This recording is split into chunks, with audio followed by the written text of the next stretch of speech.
Same osmole dilution हम लोग किसके लिए देखेंगे, वीक बेस के लिए। अभी ऑस्मोल डाइल्यूशन सेम कॉन्सेप्ट रहेगी, हम लोग सभी कॉन्सेप्ट सेम लेंगे। हम लोग क्या लेंगे, ये 1 मोल ऑफ बेस लेंगे, वीक बेस लेंगे। अगर हम लोग 1 मोल ऑफ वीक बेस लेते हैं और उसको वॉटर में डिझॉल्व करते हैं, सॉरी मराठी, जर आपण वीक बेस घेतला आणि वीक बेसला जर आपण वॉटरमध्ये काय केलं, डिझॉल्व केलं, तर आपल्याला काय मिळणार आहे, B+ एक मिळणार आहे आणि OH- एक मिळणार आहे। B+ आणि काय मिळणार आहे, OH- मिळणार आहे। तर ॲरो डबल आहे, रिव्हर्सिबल आहे, म्हणजे हा वीक आहे। वीक बेस आहे म्हणजे अनडिसोशिएटेड मॉलिक्युल्स काय आहेत, जास्त, डिसोशिएटेड मॉलिक्युल्स काय आहेत, कमी। एवढं लक्षात ठेवायचं।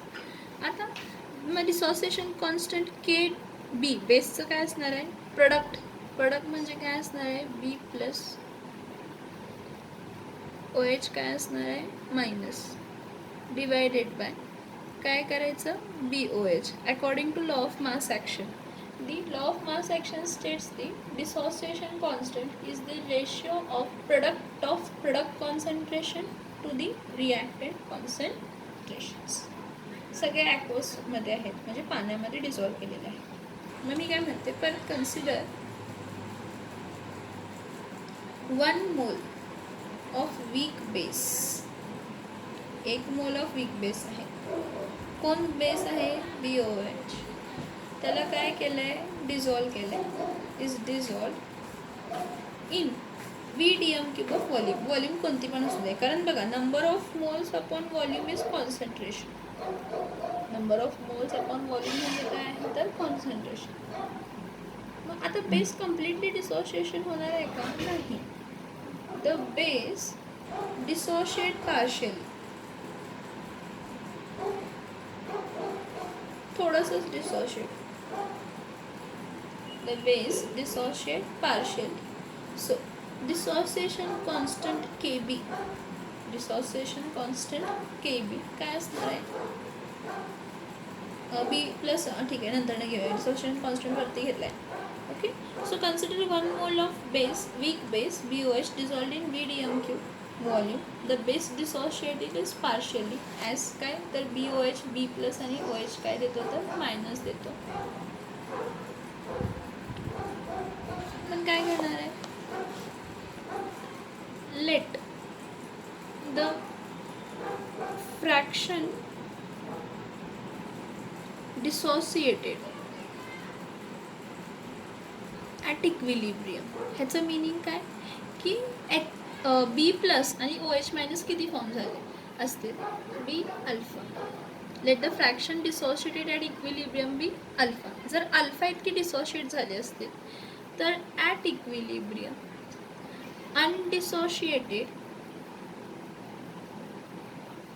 अनडिसोशिएटेड BOH किती असणार आहे, at equilibrium let undissociated BOH be 1- alpha. Alpha इतके डिसोशिएट झाले, तर 1- अल्फा काय झाले, अनडिसोशिएट। ह्याला कसं लिहितो आपण, BOH देताना काय देतो, B+ देतो प्लस OH काय देतो, तर मायनस। आता BOH आहे, देताना B+ आणि OH जर मायनस देत असेल, तर at equilibrium amount of substance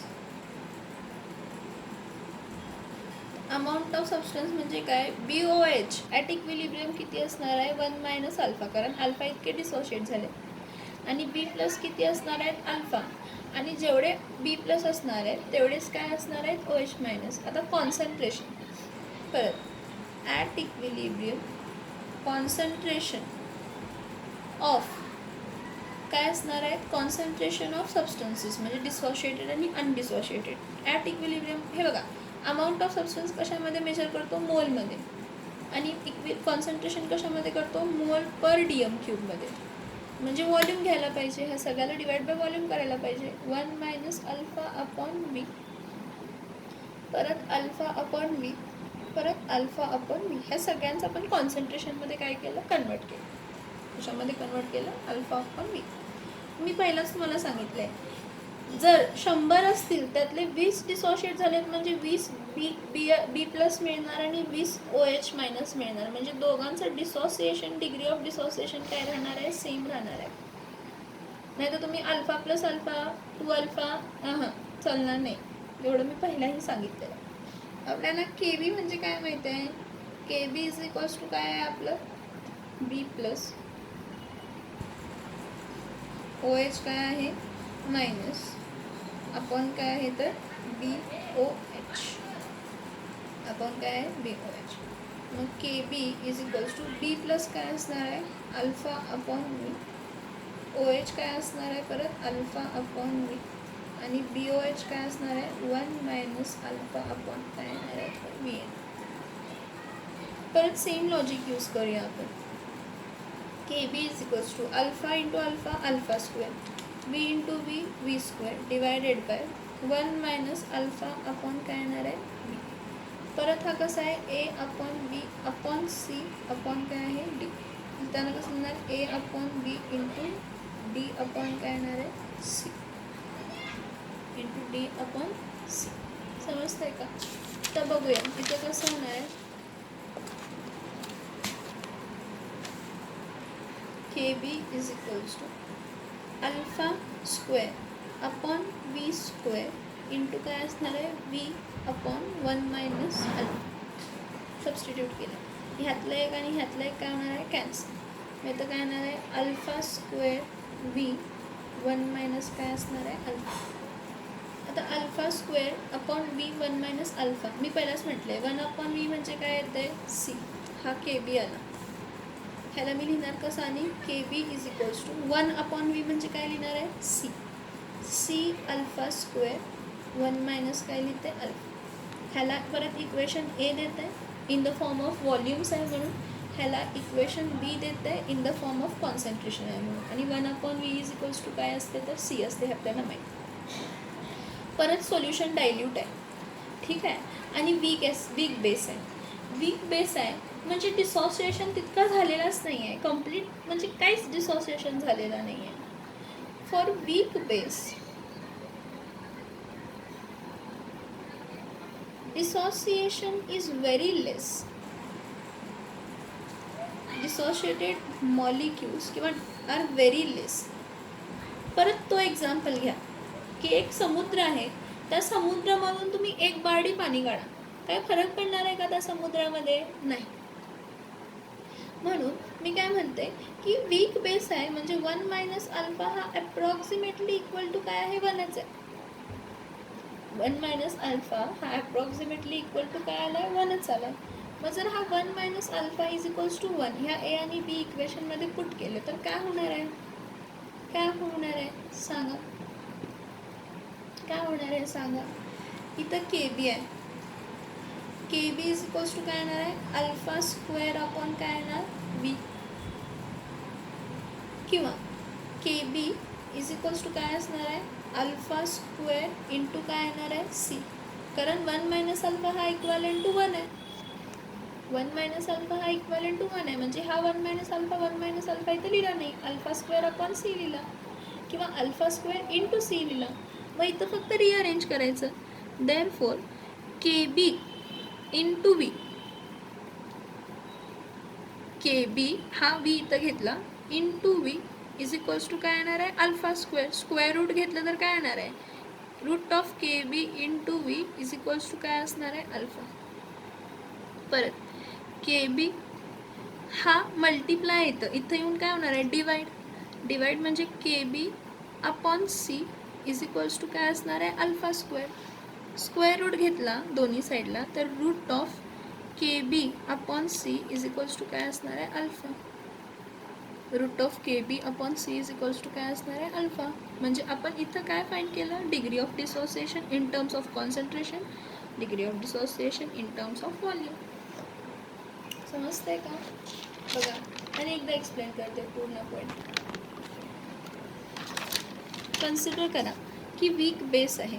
आता वीक बेस कोण आहे तर वीक बेस BOH आहे, त्याला वॉटरमध्ये डिझॉल्व्ह केलं, तो B प्लस आणि OH मध्ये डिसॉशिएट होणार आहे. मग मी काय घेते, मी 1 मोल ऑफ BOH घेतला आहे वीक बेस आणि त्याला डिझॉल्व्ह केलं VDM3 म्हणजे किती पण व्हॉल्यूममध्ये. मग तो बेस डिसॉशिएट झाला तर मला काय मिळणार आहे, B प्लस ॲक्वस आणि OH मायनस काय मिळणार आहे, तर ॲक्वस मिळणार आहे. मग बेस हा पार्शली डिसॉशिएट झाला.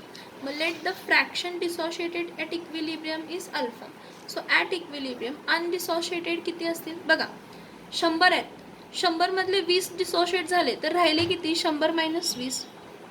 म्हणजे हा जर अल्फा आहे तर ॲट इक्विलिब्रियम अनडिसॉशिएटेड किती असणार आहेत, 100 मायनस 20 म्हणजे किती असणार आहेत, 80. 80 असणार ना. मग BOH ॲट इक्विलिब्रियम बोथ साईडनं B प्लस आणि काय येणार आहे, OH मायनस. म्हणजे अल्फा इतकं डिसॉशिएट झाले तर at equilibrium amount of substance काय येणार आहे, 1 मायनस अल्फा इतकं डिसॉशिएट झालेला नाही. परत at equilibrium in the form of concentration काय असणार आहे, 1 मायनस अल्फा अपॉन काय असणार आहे, V. ह्याला फक्त व्हॉल्यूमनं डिवाइड केलं म्हणजे number of moles upon volume म्हणजे कॉन्सन्ट्रेशन असते. म्हणजे ह्या खालची जी टर्म आहे ह्याला आपण कॉन्सन्ट्रेशनच्या फॉर्ममध्ये कन्वर्ट केलं. का तर हा B प्लस OH मायनस हा कॉन्सन्ट्रेशन म्हणतो आपण. काय म्हणतो, equilibrium constant is the ratio of product of concentrations of product to the concentration of react.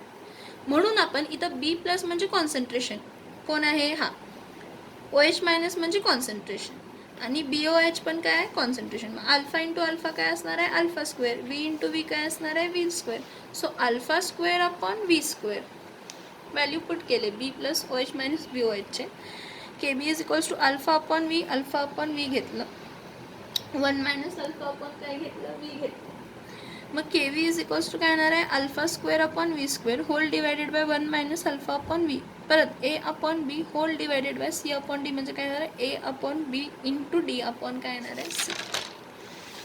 मग इथं KB काय मिळालं आपल्याला, KB is equals to alpha square upon V square into V divided by 1 minus alpha.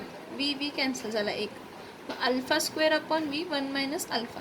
मी काय म्हणते 1 upon V म्हणजे काय असते, C. So KB is equals to C alpha square 1 minus alpha. For a weak base, dissociated molecules are very less. Same जसं ॲसिडला आपण consider केलं, weak ॲसिडसाठी डिसॉशिएटेड molecules खूप कमी आहेत, तसंच घेत. मग ह्याला आपण म्हटलं for weak base dissociated molecules are very less. So 1 minus alpha is equal to 1 घेतलं म्हणजे इथं पण 1 येणार, इथं पण 1 येणार. KB is equals to in terms of volume alpha square upon V. KB मग ह्याला V इथं शिफ्ट केलं, KB into V is equals to काय आला, अल्फा स्क्वेअर आला. KB into V is equals to काय आला, अल्फा स्क्वेअर आला. परत KB is equals to alpha square into C in the form of concentration आहे, हा मल्टिप्लाय इथं जाऊन काय होणार आहे, divide KB upon C is equals to alpha square येणार. So root of KB upon C is equals to काय येणार आहे, अल्फा येणार. समजत आहेत का बघा. यावरनं आपल्याला काय समजते, ह्या सगळ्या कंडिशन्सवरनं ॲसिडसाठी डिग्री ऑफ डिसोसिएशन म्हणजे काय बघा. The degree of dissociation, the degree of dissociation of weak acid is inversely proportional. कोणाला प्रपोर्शनल आहे, इनवर्सली कोणाला प्रपोर्शनल आहे, is inversely proportional to the square root, is inversely proportional to the square root of its concentration. आणि directly proportional आहे कोणाला, व्हॉल्यूमला. And directly proportional to the परत square root of its volume of solution containing किती moles, containing 1 mole of weak acid. हा बघा weak ॲसिडसाठी आपण काय लिहितो, KA इंटू V हा square root is equals to alpha लिहितो, किंवा KA upon C is equals to काय लिहितो, अल्फा. हेच सांगितलं, the degree of dissociation of weak acid is inversely proportional to the square root of concentration or directly proportional to the square root of volume किती मोलसाठी containing 1 mole of weak acid. आता हे same बेससाठी लिहिताना काय लिहिणार आहे, बेससाठी काय आहे के बी इंटू काय आहे V is equals to alpha आहे, किंवा K B upon C is equals to काय अल्फा. मग इथे लिहिताना काय होणार, the degree of dissociation of weak base, the degree of dissociation of weak base, base येणार ॲसिडच्या जागी काय येणार आहे base, is inversely proportional to square root of it concentration और directly proportional to square root of its volume of solution containing 1 mole of weak ॲसिडच्या जागी फक्त काय येणार बेस. म्हणजे हा आणि ही टर्म फक्त काय होणार आहे चेंज, बाकी सगळ्या टर्म्स काय राहणार आहेत सेम राहणार, चेंज होणार नाही, सेम होणार, चेंज होणार नाही. समजतंय का इकडेपर्यंत बघा. हा ऑस्वल्ड्स डायल्युशन लॉ आहे. कोणता लॉ आहे, Ostwald's dilution law for weak acid आणि वीक बेस. त्यावरून आपण डिग्री ऑफ डिसोसिएशन फाइंड केली.